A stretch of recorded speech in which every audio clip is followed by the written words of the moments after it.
కూటమి ప్రభుత్వంలో వైద్య ఆరోగ్య రంగం పూర్తిగా పడకేసిందని విమర్శించారు మాజీ మంత్రి విడుదల రజని. దేశంలోని ఏ రాష్ట్రంలోనూ ఆరోగ్య సేవలు నిలిపివేసిన దాఖలాలు లేవని మొట్టమొదటిసారి ఏపీలోనే చూస్తున్నామన్నారు. గత వైసీపీ ప్రభుత్వంలో ఆరోగ్యశ్రీలో ఉచితంగా చికిత్స అందుకునే ప్రొసీజర్ల సంఖ్యను 1059 నుంచి 3257కు పెంచి ప్రజలకు నాణ్యమైన వైద్య సేవలు అందించామని గుర్తు చేసుకున్నారు. అలాగే సర్జరీ చేయించుకున్న రోగికి పోస్ట్ సర్జరీ కింద ఆరోగ్య ఆసరాను అందించామన్నారు.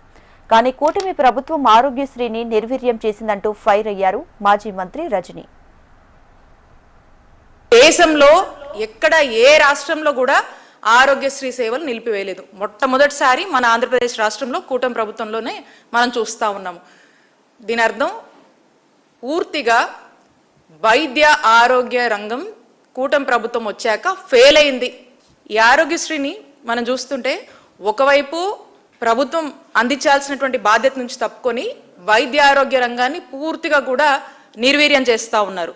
మరోవైపు ఆరోగ్యశ్రీని పూర్తిగా కూడా నిలిపివేస్తూ ఉన్నారు. ఇదే ధోరణిగా ముందుకు వెళ్తా ఉన్నారు.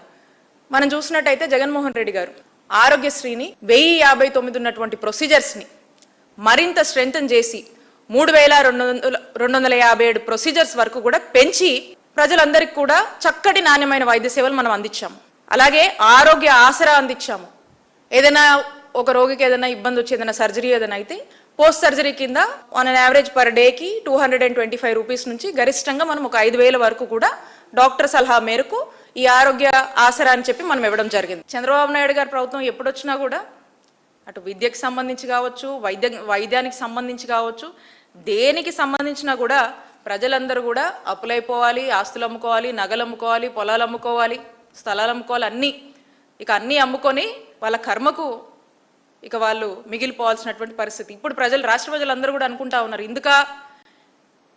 ఇందుక ప్రజలందరూ కూడా మీకు ఓట్లేసింది, ఒకసారి కూటమి ప్రభుత్వం మేల్కోవాలి, ఒకసారి ఆలోచన చేయాలి.